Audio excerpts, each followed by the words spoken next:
Hello guys, welcome back in my new video.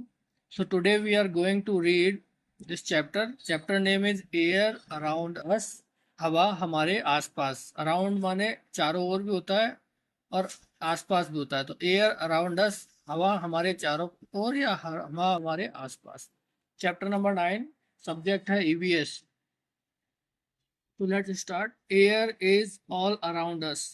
हवा हम सभी के आसपास है.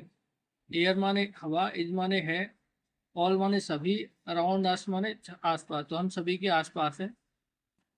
Plants, animals and human beings need air to live. पौधे, जानवर और मनुष्य को, मानव को नीड माने आवश्यकता होती है. एयर टू लिव माने, एयर माने हवा की, टू लिव माने जीवित रहने के लिए. पौधों को, जानवरों को और मनुष्यों को हवा की आवश्यकता होती है जीवित रहने के लिए. Living things can not live without air. सजीव वस्तुएं, लिविंग थिंग्स मतलब होता है सजीव वस्तुएं जिनको खाना, पानी और ऑक्सीजन की जरूरत होती है, उनको बोलते हैं लिविंग थिंग्स.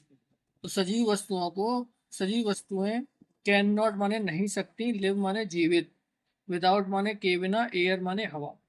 तो सजीव वस्तुएं हवा के बिना जीवित नहीं रह सकती, या सजीव वस्तुएं वायु के बिना जीवित नहीं रह सकती. Air is a mixture of gases. वायु मिक्सर माने होता है मिश्रण है, ऑफ गैसेस माने गैसों का. तो हवा गैसों का मिश्रण है. मिश्रण का मतलब होता है जब दो या दो से अधिक चीजें मिलकर कोई चीज बनती है, उसको बोलते हैं मिक्सचर. तो air is a mixture of gases. तो हवा गैसों का मिश्रण है. We can feel air when we wave a handkerchief. हम, फील माने महसूस, वैन माने सकते हैं, हम महसूस कर सकते हैं एयर माने हवा को, वैन माने जब, वी माने हम, वेव माने हिलाते हैं, आ हैंकरचिप मतलब एक रूमाल. जब हम एक रूमाल को हिलाते हैं तब हम हवा को महसूस कर सकते हैं, या हम हवा को महसूस कर सकते हैं जब हम रूमाल को हिलाते हैं. We can feel air when we stand before a fan.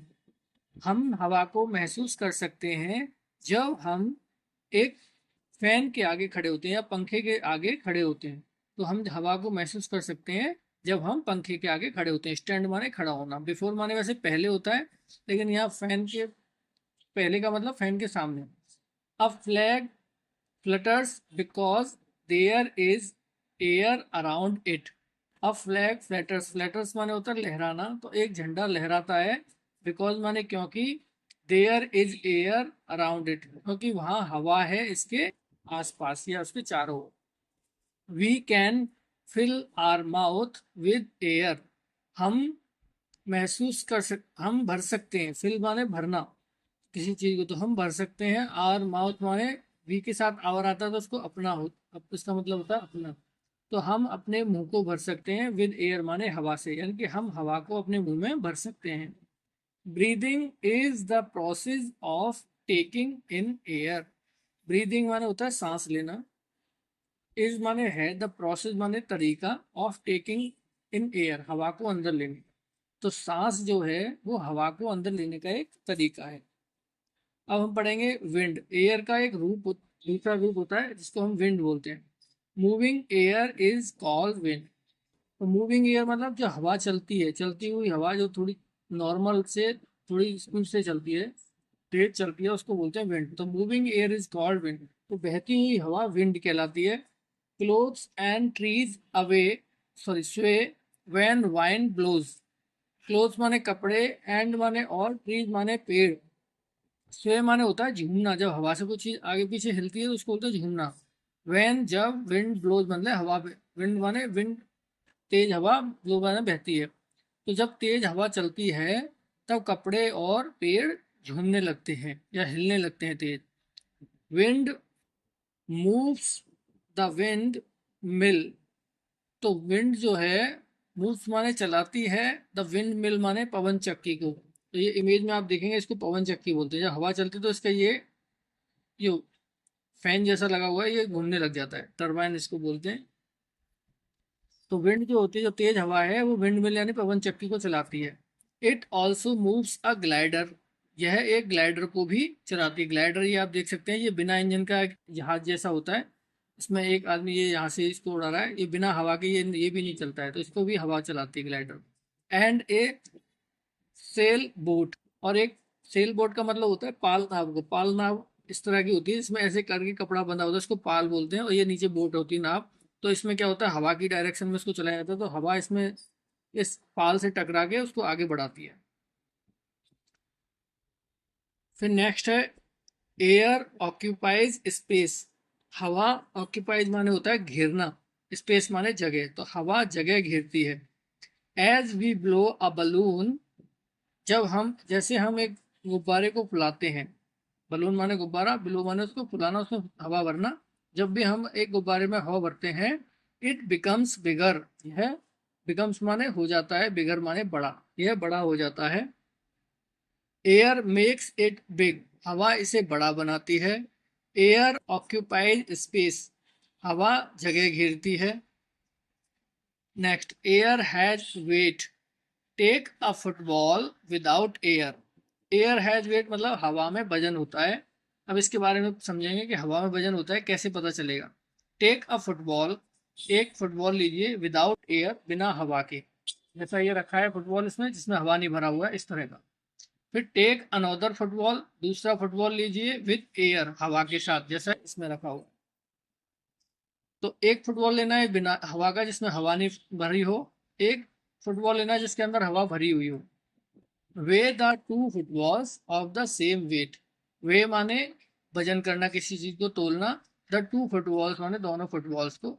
तो दो फुटबॉल्स को वे करो, यानी उसका वजन करो। ऑफ द सेम वेट मतलब समान वजन से, तो इनको समान वजन से दोनों को तोलो। The football with air is heavier. तो फुटबॉल विद एयर, जो हवा के साथ फुटबॉल है, जिसमें हवा भरी हुई है फुटबॉल में, इज हैवियर मतलब वो ज्यादा भारी है। दिस शोज, यह दिखाती है, दैट एयर हैज वेट, की हवा में वजन होता है।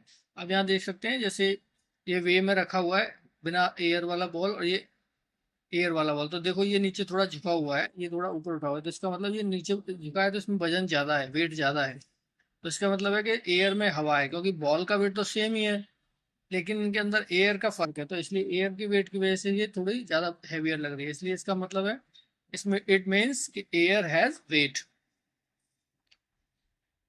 तो दिस शोज, यस, सो माने होता है दिखाना या दर्शाना, यह दर्शाता है दैट कि एयर हैज वेट, एयर में वजन होता है। अब हम यहाँ पढ़ेंगे यूजेस ऑफ एयर, हवा के प्रयोग। Air is all around us, air हम सभी के आसपास है। इट हैज नो कलर, इसका कोई कलर नहीं होता है।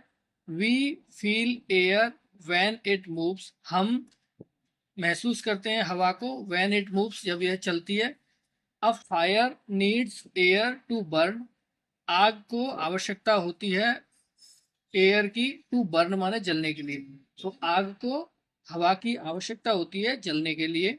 When we light a candle it burns, जब हम एक कैंडल माने होता है मोमबत्ती को जलाते हैं, लाइट माने जलाना यहाँ, तो जब हम एक कैंडल को जलाते हैं, इट बर्न्स, ये जलती है। If you put a glass over the burning candle it goes out.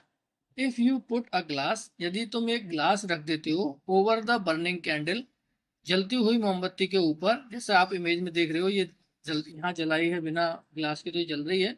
उसके बाद इसके ऊपर उल्टा करके ग्लास को रख दिया गया है, तो कैंडल इट गोज आउट, यह बुझ जाती है, तो यह बुझ जाती है, क्योंकि बिना हवा के आग भी नहीं जल सकती है। Candle needs air to burn, मोमबत्ती को जलने के लिए हवा की आवश्यकता होती है। तो ये आप आगे की क्लासों में पढ़ोगे कि एयर के अंदर कुछ गैसेज होती हैं, तो एयर के थ्रू जब वो गैसेज मिलती हैं, तभी आपको आग जलाने में हेल्प मिलती है। अगर वो आप एयर नहीं जाएगी, तो वो गैसेज जिनके बिना आप आग जला नहीं सकते, तो वो फिर जल नहीं पाएगी, आग बुझ जाती है वो गैसेज के शॉर्टेज की वजह से।